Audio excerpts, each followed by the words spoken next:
Prosseguindo no estudo da escatologia, procurando responder a pergunta se na eternidade nos lembraremos dessa vida presente, o capítulo 5 do material didático diz evidências de que nos lembraremos. Eu defendo, que nós nos lembraremos durante toda a eternidade, e os tópicos que eu vou apresentar aqui são as evidências. Tratando-se da vida futura dos salvos, é um dos maiores problemas, um dos que geram mais controvérsias. Sempre lembrando que em escatologia tratamos mais com evidências do que com conclusões absolutas. Vamos, portanto, buscar evidências para este dilema.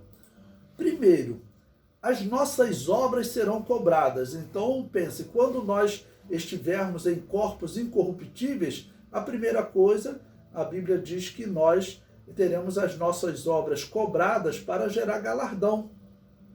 E o apóstolo Paulo diz que alguns ficarão sem galardão, Então, se no corpo eterno eu vou esquecer, como que as minhas obras serão cobradas? Não faz sentido. O comentário diz: aqui temos a primeira evidência. Se no tribunal de Cristo ele vai, através do fogo, provar as nossas obras, vai cobrar tudo o que fizemos através do corpo, perguntamos: como ele pode cobrar algo de que não me lembro? É praticamente impossível que os salvos não se lembrem do que fizeram por meio do corpo.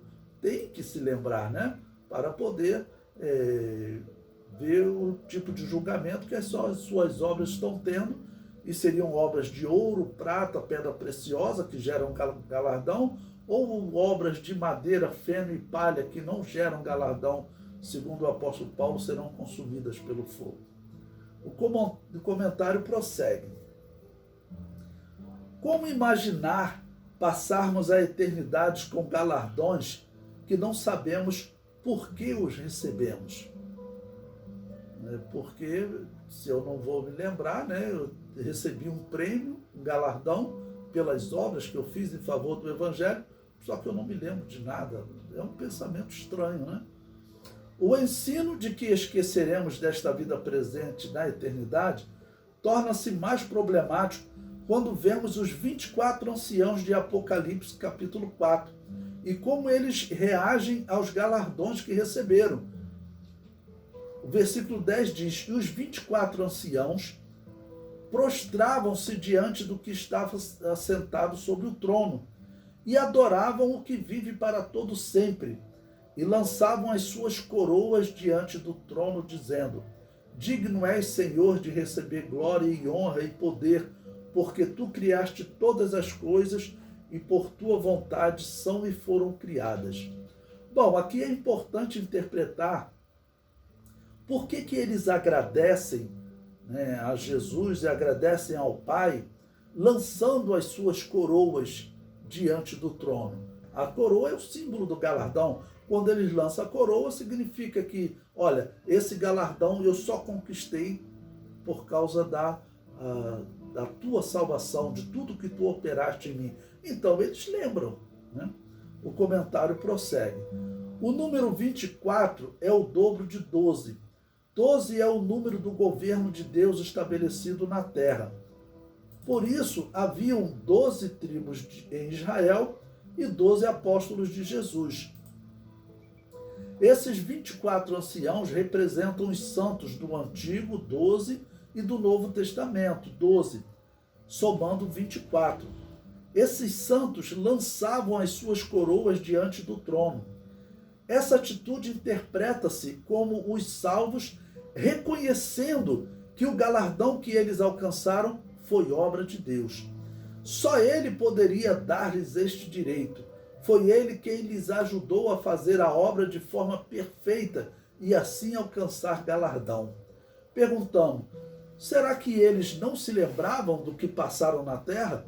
Claro que sim, pois no versículo 11, eles falam de algo que aprenderam aqui na terra. Tu criaste todas as coisas e por tua vontade são e foram criadas. Fica evidente que eles se lembravam. Então, o momento do julgamento das nossas obras, que não é o juízo final, o julgamento das nossas obras é chamado de tribunal de Cristo. Ele ocorre logo após o arrebatamento. Número 2. É uma pergunta. Jesus se lembra das suas experiências na terra? Vamos lembrar que eu estou falando da parte humana. A parte humana morreu na cruz, a parte humana ressuscitou. Ninguém vai cometer o absurdo de dizer que Jesus não é mais humano. Senão você vai estar dizendo que Deus ressuscitou. E se você disser que Deus ressuscitou, você vai dizer que Deus morreu. Só que Deus não morre. Quem morreu na cruz foi a parte humana de Jesus. Quem ressuscitou foi a parte humana. E nós acreditamos que até hoje Jesus está em um corpo incorruptível. Ele, como homem, recebeu esse corpo incorruptível. Tá ok? Então, se eles dizem que nós nos esqueceremos, Jesus, o homem também que está já nesse corpo incorruptível, será que ele vai esquecer também? É a questão desse capítulo.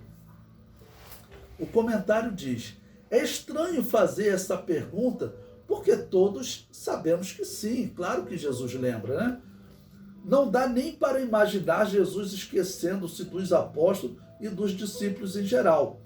Também temos na Bíblia vários momentos em que ele esteve com os apóstolos após a sua ressurreição, ou seja, após estar no novo corpo que recebeu. E além destas, temos a evidência do ministério que ele exerce hoje, sumo sacerdote. E o autor aos Hebreus diz que ele é sumo sacerdote misericordioso pelas coisas que padeceu na carne. Está lá em Hebreus 2, versículo 17 e 18. Logo, se ele não se lembrasse das coisas que ele padeceu na carne, não poderia ser sumo sacerdote misericordioso. Também não acreditamos que em algum momento do futuro, ele venha a esquecer-se. Por que utilizamos esses argumentos para evidenciar que ele lembra-se? Porque o corpo que receberemos será semelhante ao dele. 1 João 3,2. E se ele lembra-se, por que não nos lembraremos? Como imaginar ele na eternidade lembrando de todas as coisas e nós com o mesmo corpo que ele, porém sem lembrar-se de nada? A coisa chega ao cúmulo do ridículo a ponto de concluirmos que ele deverá passar a eternidade tomando cuidado para não falar nesse assunto conosco, pois nos faria lembrar ou nos causaria confusão falar de coisas de um mundo que nós não conhecemos, ou melhor, não nos lembramos. Jesus lembra-se de tudo que viveu aqui na terra e quando estivermos no corpo que hoje só ele tem, também nos lembraremos. O item 3, o rico e Lázaro lembravam-se. Bom, o rico e Lázaro, eles ainda não estavam, Lázaro ainda não tinha recebido o corpo incorruptível. Mas essa evidência aqui mostra que após a morte não existe perda de memória. Mesmo a alma de Lázaro, que estava aguardando a ressurreição, ela se lembrava dessa vida. A alma de Abraão, que estava aguardando a ressurreição e continua aguardando, ainda se lembrava dessa vida. E a alma do rico também, que estava no local de sofrimento, também se lembrava. O comentário diz: na história contada por Jesus em Lucas, acerca do rico e Lázaro, vemos que o rico lembrava-se primeiro de Lázaro, que ele deveria ver mendigando, pois pediu a Abraão que Lázaro lhe refrescasse a língua. Em segundo, lembrou-se da sua família, pois pediu a Abraão que desse oportunidade deles ouvirem a pregação por algum morto. Em terceiro, lembrava-se de Moisés e os profetas, pois Abraão disse que os seus familiares tinham Moisés e os profetas que deveriam ouvi-los. Se o rico não se lembrasse, ele teria manifestado a sua dúvida. Quem é Moisés e o que é um profeta? A Bíblia não relata a época que esses dois homens, o rico e Lázaro, viveram.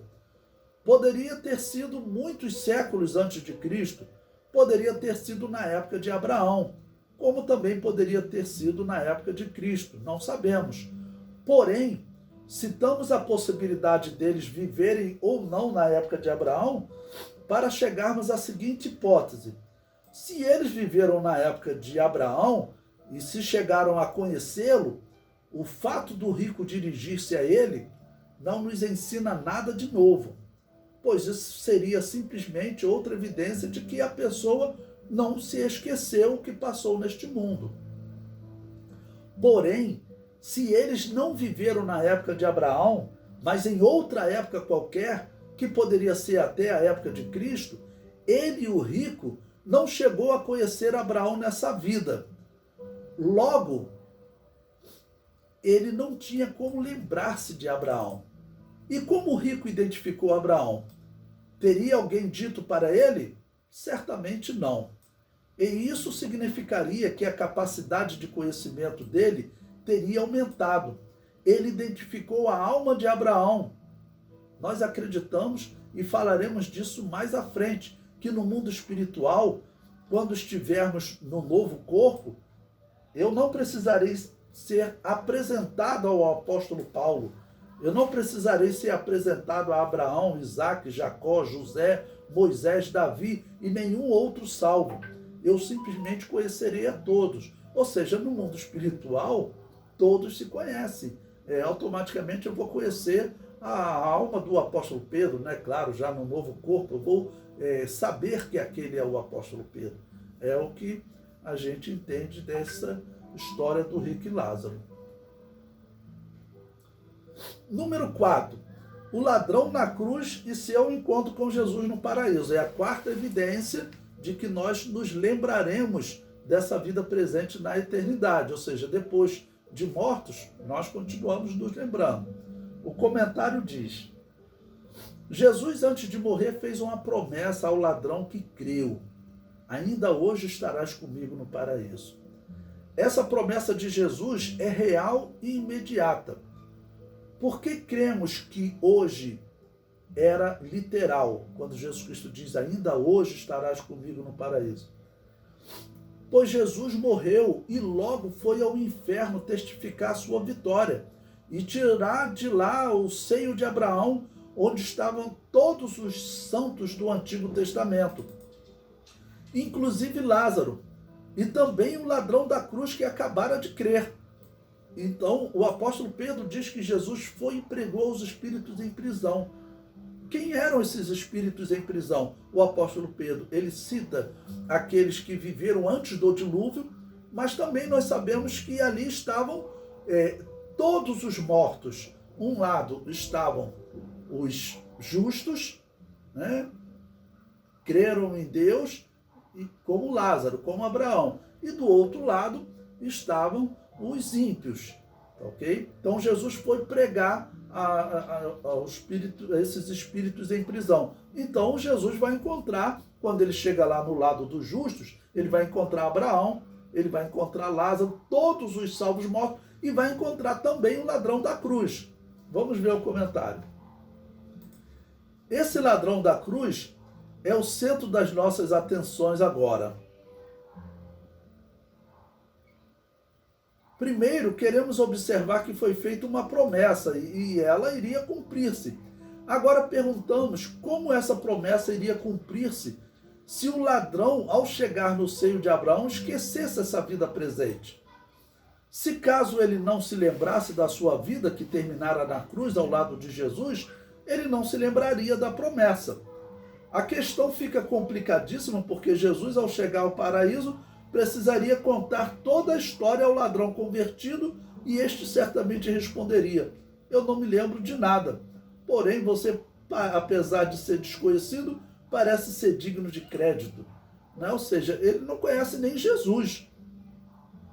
A esse problema junte também o fato de Jesus estar morto e logo não deveria lembrar-se das suas palavras na cruz. Conclusão: Jesus precisaria fazer com que o ladrão convertido se lembrasse de uma história que ele mesmo não se lembrava.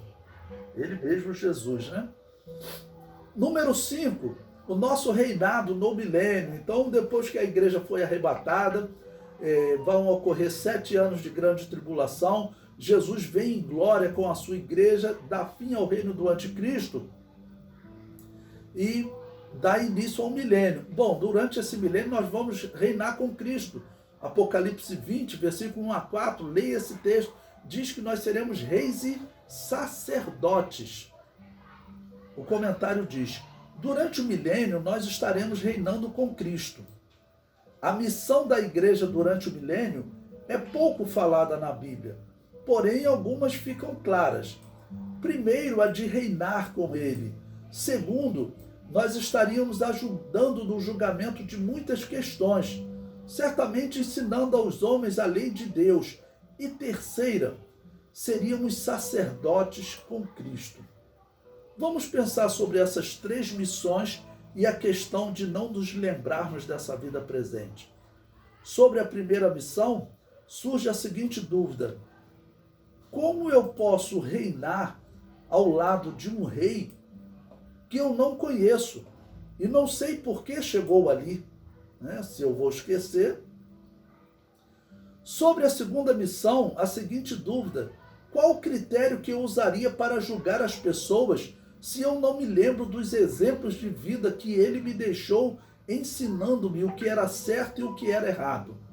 Então, para julgar durante o milênio, a igreja precisará, vamos dizer, do conhecimento que ela adquiriu hoje, a experiência que ela adquiriu hoje. Lembre-se que Jesus é sacerdote misericordioso pela experiência que ele adquiriu no corpo, em vida. Tá bom? Então, a igreja também, ela precisará desse conhecimento, ela tem que lembrar. Prossegue. E que lei eu iria ensinar se eu não lembro de nada? Pensou? Tudo que nós aprendemos das Escrituras, tudo que estudamos aqui com o pastor Levi no Instituto Bíblico Beth-Lehem, esquecer de tudo? Vou ter que ensinar tudo a vocês de novo no milênio? Mas como eu ensinaria? Eu esqueci de tudo? Não faz sentido. O comentário prossegue. Sobre a terceira missão, a seguinte dúvida: como eu intercederei se eu não conheço nada da situação que os homens vivem, pois eu teria me esquecido das minhas experiências? Essas perguntas só poderiam ser respondidas de uma forma. Eu teria que, no início do milênio, passar por um seminário celestial para aprender o que eu esqueci. Mas confesso que durante este seminário eu ficaria a me perguntar: se eu preciso saber essas coisas para reinar, julgar e interceder, por que eu me esqueci? Eu me esqueci e agora preciso lembrar? Então, perguntas sem sentido, sem resposta. Por quê? Por causa de uma afirmação sem sentido. O comentário prossegue. Não há razão para que alguém conclua que nos esqueceremos dessa vida presente. Na verdade, essa conclusão está errada, só traz confusão. Número 6. O sacrifício da cruz será esquecido? Olha, se eu vou esquecer todas as coisas, então eu não vou lembrar também do sacrifício da cruz. O que, é claro, é inaceitável. O comentário diz: chegamos à sexta evidência que acreditamos ajuda o leitor a entender o nosso ponto de vista, de que na eternidade nos lembraremos de tudo que sabemos e fazemos.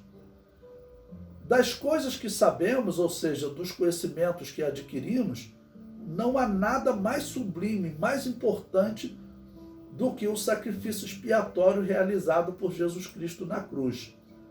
Se fosse verdade, como alguns acreditam, que esqueceríamos todas as coisas, isso incluiria o sacrifício da cruz.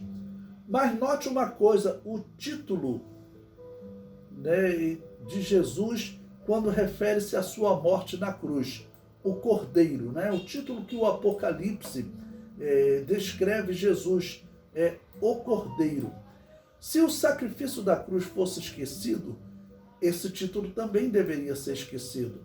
Mas na eternidade ele continua sendo chamado de o Cordeiro. Porém, quando João vê a Nova Jerusalém, esse é o título mais usado para descrever o Cristo, como pode ser visto nas seguintes referências. Apocalipse 21, versículo 9. E veio um dos 7 anjos que tinham as 7 taças cheias das últimas pragas e falou comigo, dizendo: vem, mostrar-te-ei a esposa, a mulher do Cordeiro. Isso em Apocalipse capítulo 21, quando já vai falar da Nova Jerusalém. Apocalipse 21, versículo 14. E o muro da cidade, da Nova Jerusalém, tinha 12 fundamentos, e neles os nomes dos 12 apóstolos do Cordeiro. Apocalipse, ainda 21, versículos 22 a 23.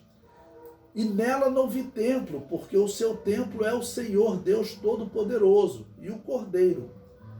E a cidade não necessita de sol nem de lua, para que nela resplandeçam, porque a glória de Deus a tem alumiado, e o Cordeiro é a sua lâmpada.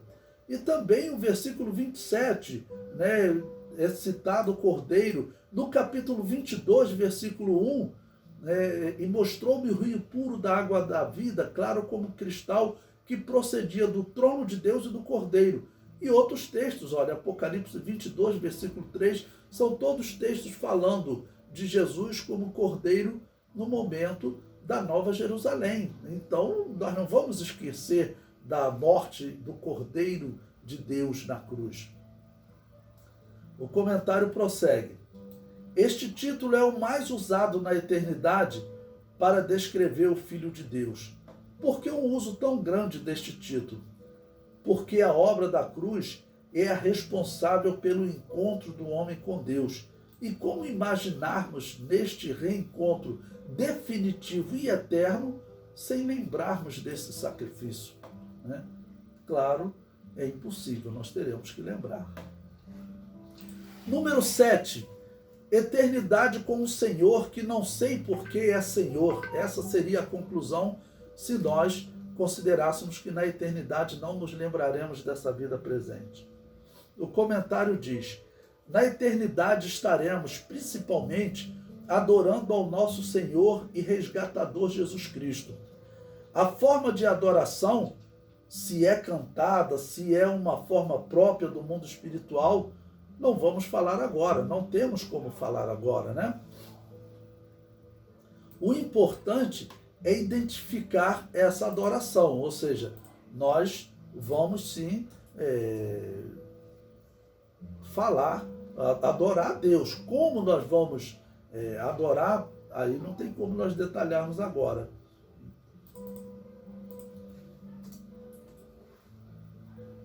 O comentário prossegue. Os reis eram reverenciados por darem vitórias ao seu povo. Os reis egípcios, babilônios, eram considerados deuses por suas conquistas. Alexandre o Grande conquistou o mundo e até hoje é reverenciado pelos gregos. O nosso Senhor venceu a maior de todas as batalhas, descrita na revelação dos 7 selos do Apocalipse, que é tomar a terra das mãos de Satanás. Agora perguntamos, se toda adoração tem uma razão de ser, por que na eternidade eu não me lembrarão da razão de adoração ao Cristo, da razão do seu senhorio? Acreditamos que nos lembraremos. Note que a descrição da Nova Jerusalém dada a João no Apocalipse diz: e nela estará o trono de Deus e do Cordeiro, e os seus servos o servirão, e verão o seu rosto, e na sua testa estará o seu nome. Apocalipse 22, versículos 3 e 4. As expressões verão o seu rosto e na sua testa estará o seu nome fala da ansiedade que todos temos de ver a Jesus. Essa ansiedade existirá na eternidade. E o nome dele não mudará, estará na sua testa, o que antes estava escrito nas vestes e na coxa: Rei dos Reis e Senhor dos Senhores. Oitava evidência, o apóstolo Paulo encontrará os de Tessalônica. Veja o apóstolo Paulo falando, né, dele encontrar-se com os cristãos que ele ganhou para Jesus na eternidade, e ele diz que será uma grande alegria. Então ele tem que lembrar, né? Porque se ele esqueceu, ele não vai saber quem ele ganhou para Jesus. 1 Tessalonicenses 2,19 diz: porque qual é a nossa esperança, ou gozo, ou coroa de glória? Porventura não sois vós também diante de nosso Senhor Jesus Cristo em sua vinda? Então o apóstolo Paulo ele diz que a alegria, a coroa, né, de glória, a coroa de gozo dele vai ser encontrar esses cristãos que ele ganhou para Jesus na eternidade. O comentário diz: o apóstolo diz que a sua esperança ou alegria é que os irmãos de Tessalônica estivessem com ele diante do nosso Senhor em sua vinda. Ora, se o apóstolo não fosse lembrar-se deles, que alegria ele sentiria? Porque ele se alegraria em ver diante do nosso Senhor Jesus alguém que ele não conhece, ou na verdade conheceu e se esqueceu. Claramente neste versículo, o apóstolo Paulo está dizendo que se lembrará e se alegrará vendo as almas que ele ganhou para Jesus, e completa dizendo que estas almas se transformarão em galardão ou coroa de glória. Então, ele tem que lembrar daquelas almas que ele ganhou para Jesus, para ele se alegrar. Nona evidência: nas bodas do Cordeiro nos lembraremos. Bom, em Apocalipse capítulo 19, versículo 1 a 9, está escrito: E depois destas coisas, ouvi no céu como que uma grande voz de uma grande multidão, que dizia: Aleluia! Salvação e glória e honra e poder pertence ao Senhor nosso Deus, porque verdadeiros e justos são os seus juízos, pois julgou a grande prostituta que havia corrompido a terra com a sua prostituição, e das mãos dela vingou o sangue dos seus servos. E outra vez disseram: Aleluia! E a fumaça dela sobe para todo sempre. Aqui está falando, vamos dizer, descrevendo os salvos das bodas do Cordeiro, já com Cristo, com corpos incorruptíveis, e na terra a grande prostituta, que é a Igreja Católica, foi destruída. O versículo 4: E os 24 anciãos e os 4 animais prostraram-se e adoraram a Deus assentado no trono, dizendo: Amém, aleluia. E saiu uma voz do trono que dizia: Louvai o nosso Deus, vós todos os seus servos, e vós que o temeis, tanto pequenos como grandes. E ouvi como que a voz de uma grande multidão, e como que a voz de muitas águas, e como que a voz de grandes trovões que dizia: Aleluia, pois já o Senhor Deus Todo-Poderoso reina. Aqui já dá para ver que é a voz da igreja, ou seja, a igreja, que é representada nessas muitas águas, nesses povos, águas normalmente representa povos, dos cristãos salvos de todos os povos.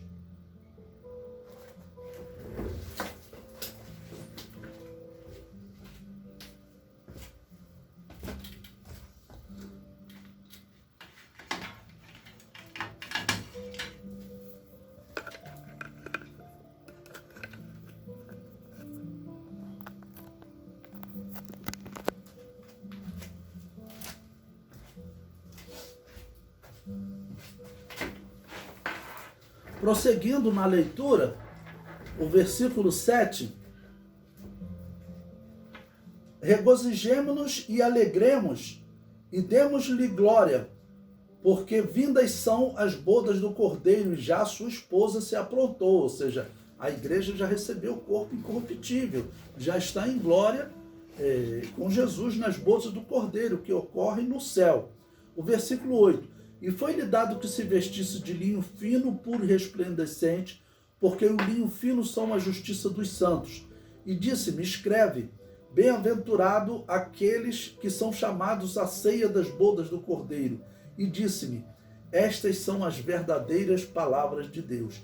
Então, aqui, vamos dizer, está a igreja declarando a glória e adorando a Jesus. Então, é claro que eles lembram. Em Mateus 26, versículo 28 e 29, Jesus Cristo diz: porque isto é o meu sangue, o sangue do Novo Testamento, que é derramado por muitos para a remissão dos pecados. E digo-vos que desde agora não beberei deste fruto da vide até aquele dia em que o beba de novo convosco no reino de meu Pai. Certamente esse texto está falando das bodas do Cordeiro, quando a igreja já está em corpos incorruptíveis e habitando com Jesus. Não tem como ela esquecer. Marcos capítulo 14, versículo 24 e 25, também Jesus Cristo diz que vai beber desse fruto da vide com eles na eternidade. O comentário diz: nessas duas referências, Jesus diz aos apóstolos que eles terão um novo encontro definitivo, referindo-se às bodas do Cordeiro, e faz menção ao fruto da vide, que é uma referência ao Espírito Santo que eles beberão, entre aspas. Note que Marcos disse beber novo, diferente de Mateus, que disse beber de novo. Se fosse verdade que nos esqueceríamos dessa vida presente, por que Jesus faria uma promessa que se cumpriria após esse esquecimento? Imagine Jesus nas bodas do Cordeiro dizendo: agora se cumpre a promessa de que beberíamos junto do fruto da vide no reino de Deus. E os apóstolos começariam a perguntar: quando foi feita essa promessa? Veja como fica sem sentido o ensino deles quando comparado com a doutrina bíblica das últimas coisas. Se nós não isolarmos nenhuma parte da Bíblia, então não tem porquê nós esquecermos. O texto das bodas do Cordeiro, Apocalipse 19, 1 a 9, temos outras evidências. João viu uma grande multidão. O termo usado para multidão é óslos, e aparece também em Apocalipse 7, versículo 9 a 17, para descrever os que foram salvos durante a grande tribulação. Nessa multidão de Apocalipse 19, 1, certamente está incluída a igreja arrebatada. Note que esta igreja arrebatada, que agora está nas bodas do Cordeiro, manifesta um conhecimento da nossa vida presente, pois julgou a grande prostituta que havia corrompido a terra com a sua prostituição, e das mãos dela vingou o sangue dos seus servos, porque ela matava a igreja cristã, a igreja católica, matou muito mais que o Império Romano, né? O comentário prossegue: o conhecimento que a igreja tem da grande tribulação, o conhecimento que a igreja, falando a igreja verdadeira, né, o conhecimento que nós temos da grande prostituta, que é a igreja católica, e o que ela fez com os servos de Deus, matando-os e corrompendo a terra com as suas heresias, claramente não será esquecido. Porque outras coisas seriam? E se a igreja já se lembra de alguma coisa, como dizem eles que não nos lembraremos de nada dessa vida presente? Então, está errado. Número 10. As almas martirizadas lembravam-se. E havendo aberto o quinto selo, vi debaixo do altar as almas dos que foram mortos por amor da palavra de Deus e por amor do testemunho que deram. E preste atenção agora na oração dessas almas. E clamavam com grande voz, dizendo: até quando, ó verdadeiro e santo dominador, não julgas e vingas o nosso sangue dos que habitam sobre a terra? E a cada um foi dada uma comprida veste branca, e foi-lhes dito que repousasse ainda um pouco de tempo, até que se completasse o número de seus conservos e seus irmãos, que haviam de ser mortos como eles foram. Então, claramente, eles lembram.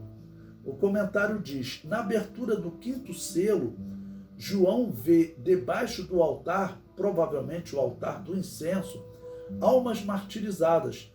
E essas almas clamarem a Deus. E nesse clamor, elas demonstram lembrarem-se do que aconteceu com elas na terra. Veja, elas dizem: até quando o verdadeiro e santo dominador não julgas e vingas o nosso sangue dos que habitam sobre a terra. Eles lembravam que foram mortos. Eles lembravam-se da forma que morreram e pedem vingança. Ou seja, pedem que Deus derrube logo o reino das trevas, porque isso ocorreu na grande tribulação, né? E estabeleça o reino da luz, o reino de Deus.